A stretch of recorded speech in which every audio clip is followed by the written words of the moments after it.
et à travers vous remercier le ministre et ses collaborateurs. Je sais tout le travail qu'ils ont abattu le week-end. Ils n'ont pas eu de repos. En plus de cette question, vous savez qu'ils ont eu de longues négociations avec les syndicats. Les deux réunis méritent, je crois, une grande félicitation. Je voudrais donc les saluer pour leur courage et leur disponibilité. Saluer aussi les agents du SECOSEC pour leur disponibilité permanente, pour la veille et la vigilance à toutes les épreuves dont ils font beaucoup. Il nous reste à prier, comme les uns et les autres l'ont dit, pour que la météo soit plus clémente. Mais pour l'instant,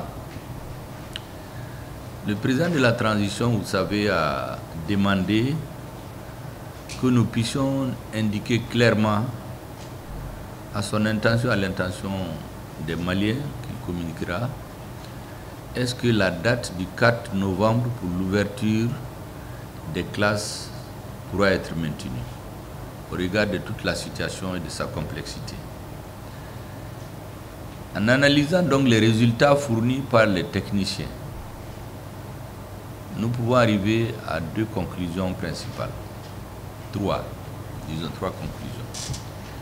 La première, c'est qu'ils ont fait une analyse complète de l'ensemble des régions de la situation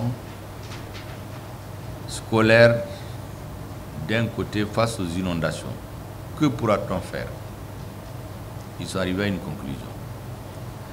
La deuxième chose, c'est que le ministre et ses collaborateurs, je pense, ont mis beaucoup d'énergie pour discuter avec les syndicats, le SNEC et la synergie, pour pouvoir harmoniser leurs positions.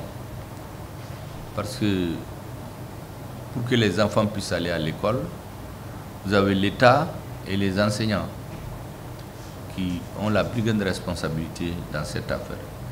Et il me plaît d'annoncer et féliciter le ministre pour cet accord parfait de vision avec les syndicats. La troisième conclusion me semble la plus importante et la plus attendue.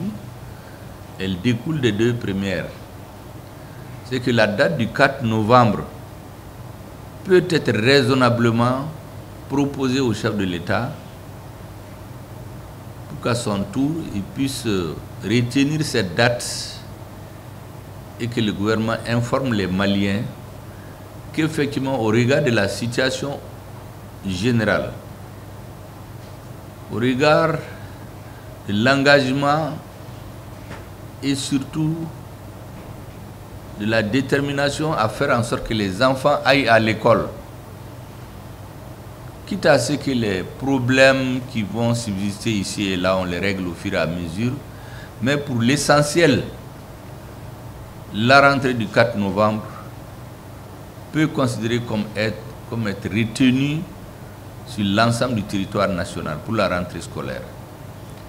Le ministre de l'Enseignement supérieur d'ailleurs a renforcé cette position en demandant aussi que les structures qui relèvent de lui, l'enseignement secondaire et autres, puissent être aussi informées que cette date sera retenue pour l'ensemble du système scolaire malien.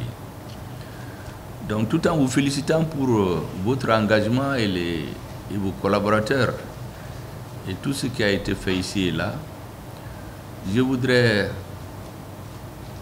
dire que nous allons suggérer au chef de l'État de retenir la date du 4 novembre à communiquer aux Maliens par le gouvernement comme la date de la rentrée scolaire. Je vous remercie de votre aimable attention.